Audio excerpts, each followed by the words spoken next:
Y bueno, el primer teléfono celular se operó, si mal no recuerdo, en el 1973 o 75, ¿no? Y no se volvieron populares hasta años después, cuando todo el mundo ya traemos celulares, ¿no?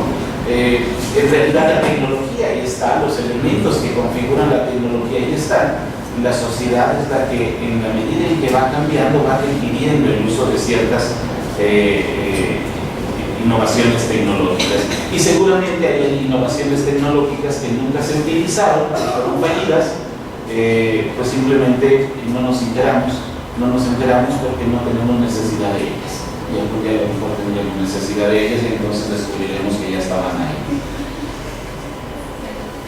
Los jóvenes y las jóvenes, recuperando el tema, conforman un campo muy vasto de producción teórica hoy en día. Quizás debiéramos empezar por hablar de cómo se ha venido desarrollando la idea de jóvenes y de adolescentes, que para empezar son dos conceptos que configuran formas de concebir al sujeto muy diferentes. Hablar de Stanley Hall en 1904-1905, Sigmund Freud y sus aportes a la teoría de la sexualidad y con ello de la adolescencia, hasta Margaret Mead, los aportes antropológicos, la Escuela de Chicago y toda la influencia sobre la concepción criminológica de los jóvenes, etcétera, etcétera, etcétera, hasta llegar a Desfecha, Rosana Reguillo, que es quizás de México, Rosana Reguillo, que es quizás de las autores que más están produciendo para tratar de comprender a los jóvenes, ¿no? Pero hay algo que yo quisiera salirme de esa lógica, que era como la lógica natural en la que pudiera haber entrado la exposición, para señalar justo, porque en esas estaba en la madrugada tratando de poner orden, que me quedé el de que buena parte de la forma en que visibilizamos a los jóvenes tiene que ver precisamente con su condición alterada. Es decir, todos estos autores, empezando por Stanley Hall, que habla de la adolescencia y del adolescente y su relación con la criminalidad, la sexualidad, la cultura, no sé cuántas cosas más terribles, hasta los aportes, digamos, más reivindicativos de la cultura juvenil, que puede ser Carl Schweitzer y sus estudios sobre la cultura punk, etc. Finalmente hablan de cómo el adolescente o el joven que se hace visible es aquel que por sus prácticas, sus actividades o sus formas de convivencia resulta alterante para otros. Y solo esos jóvenes son visibles. La otra forma de visualizar a los jóvenes es cuando tienen éxito, un éxito extraordinario, y que dicho sea de paso tampoco es mayormente significativo. Es decir, la insistencia en los medios de comunicación de la presencia de jóvenes, pandilleros, delincuentes, asesinos, drogadictos, etc., es más constante y más significativa que las ocasionales, esporádicas ocasiones en que la prensa se ocupa del joven que tuvo logros económicos, del joven que tuvo medallas olímpicas o del joven que tuvo cierto éxito cultural, ¿no? No son visibles, no son significativos mayormente. En el inter, entre los tan malos que se vuelven famosos y preocupantes para los estudiosos de los jóvenes y los que se vuelven exitosos, habrá una enorme cantidad de jóvenes de los que no sabemos absolutamente nada. Las dos tendencias, una de dos, o tienden a criminalizar o patologizar al joven, está enfermo, está traumado, que tiene que ver con las vicisitudes de su infancia, que es una forma de disculparlo, una forma de patologizarlo y disculparlo de alguna manera. O bien criminalizarlo, ¿no? Son malos de nacimiento, no tienen otra función que ser más que cancelárseles, a nivel de discurso de ese tipo.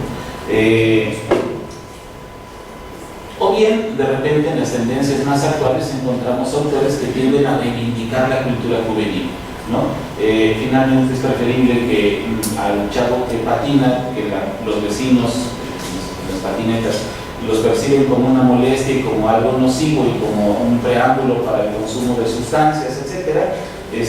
Finalmente el hecho de que patine durante 6 o 8 horas diarias lo pone más en la condición de deportista extremo, ¿no? Y entonces, bueno, la generación de cultura desde los jóvenes es algo que se viene estudiando por lo menos desde los años 60, porque ha tenido un mayor impacto sobre todo en la economía, aunque no en la vida social. Los vecinos siguen considerando que son unos marihuanos ahí en la esquina, pero lo que producen es cultura en un sentido más comercial, no más amplio.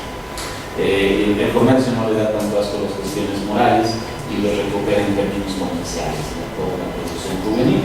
Lo que hoy nos parece una música alterante, horrible, horrenda, insoportable, las disqueras lo recuperan, lo graban y lo venden, y no les da mayor importa, ¿no? Entonces hay como un doble discurso de repente, ¿no? Que por un lado aparecen como perseguidos, señalados socialmente, y por otro lado encuentran caminos de cierto éxito social a través de esas prácticas, ¿no? Y es una cuestión en sí misma bastante problemática, ¿no? Hay millones, decía, de jóvenes invisibles para los que nos dedicamos a estudiar este tipo de temas. Esto no quiere de estos jóvenes que están en ese intermedio, ese enorme intermedio. Sin embargo, creo que no están menos extraviados que los demás en la difícil tarea de interpretar el mundo que les tocó vivir, y que viven una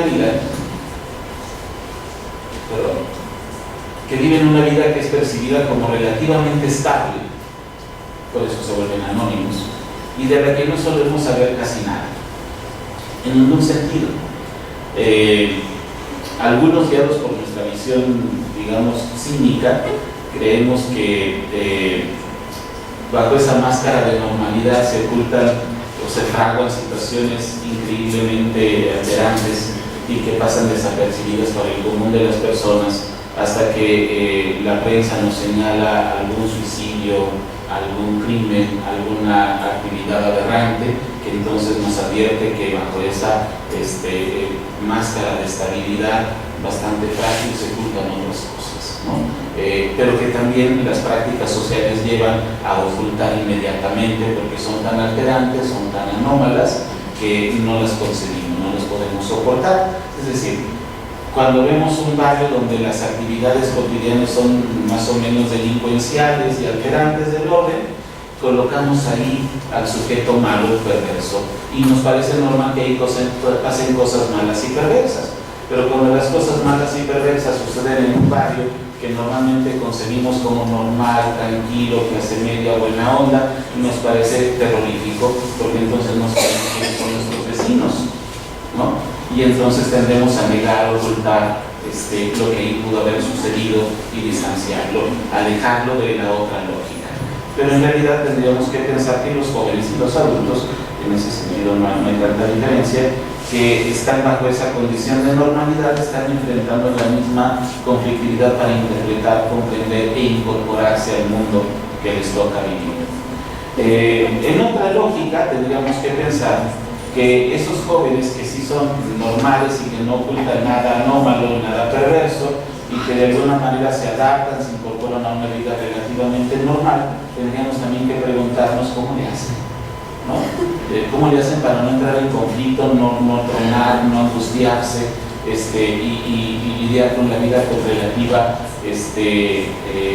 buena práctica, ¿no? de convivencia y de existencia, ¿no?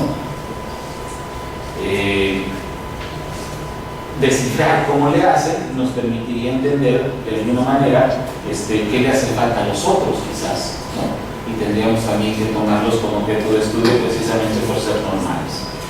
Hay fenómenos emergentes que nos están ocupando en uno y en otro sentido, ¿no?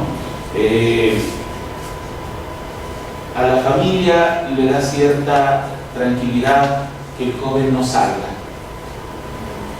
No es fiestero, no llega borracho todos los fines de semana, no tiene malas compañías, hasta que descubre que el hijo es ciberadicto y que tiene miles de amigos y miles de horas de vuelo en un mundo virtual, de que el adulto no sabe nada ni comprende nada, y entonces le gana la angustia porque esa aparente buena onda y normalidad del chavo se convierte en un enorme enigma y que puede desencadenar situaciones imprevisibles por lo mismo.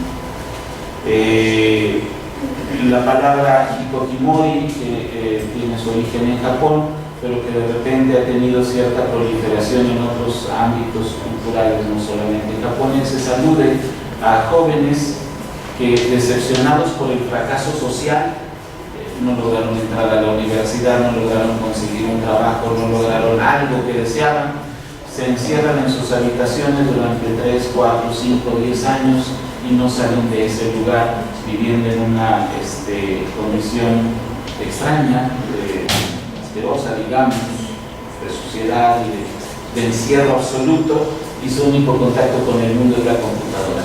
No estamos aludiendo, por supuesto, a jóvenes de sectores marginales, sino de jóvenes automarginados, teniendo las posibilidades de incorporación social de clase media hacia arriba, pero que empiezan a proliferar incluso en nuestro país. Los ninis, jóvenes que ni estudian ni trabajan, pero que cambian de signo dependiendo de cómo lo digamos.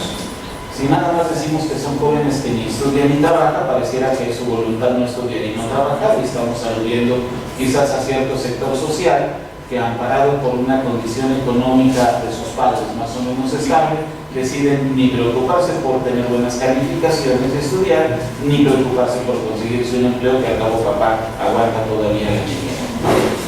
Pero cuando le cambiamos de signo y lo que decimos es que hay una cantidad que no sabemos cuánta es, INEGI dice una cantidad, el rector de la UNAM dijo 7,5 millones, INEGI decía que eran alrededor de 300,000, una cosa así, pero hay una cantidad que no podemos decir claramente, pero que debe ser significativa, de jóvenes que no tienen acceso a la educación y que no tienen acceso a un trabajo formal y dignamente remunerado.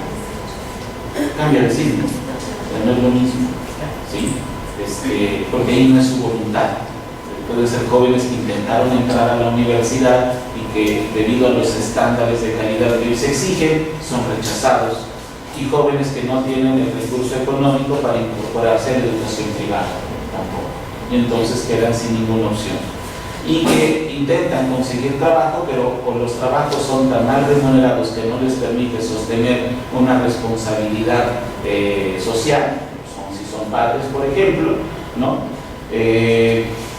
Y que o bien tendrán que aceptar empleos no formales, es decir, no entran a las estadísticas formales de empleabilidad, ¿no? Y por supuesto no estamos mencionando, pero es importante en nuestro país, pues la incorporación mayoritaria de jóvenes a actividades, ¿cómo se llama? Ilícitas, poco más que ilícitas, pues, ¿no? Ilícito puede ser hasta vender discos piratas, ¿no? No, de crimen organizado me refiero, ¿no? Lo que es que antes decíamos de narcotráfico, pero hoy tenemos que hablar de trata de personas y tenemos que hablar de 20 formas diferentes en que el crimen organizado está caracterizándose, ¿no? Pero bueno, ahí también encontramos que mayoritariamente hablamos de jóvenes, que son los que se están incorporando como víctimas y como victimarios, ¿no? Como hablamos de todos los asesinatos violentos que sucedieron en los 2 años anteriores, estamos hablando de gente menor de 30 años. Y por supuesto, cuando se arresta a los victimarios, también estamos hablando de gente mayoritariamente joven, ¿no? Lamentablemente eso aparece como una alternativa de vida para muchos jóvenes que no tendrán otras opciones, ¿no?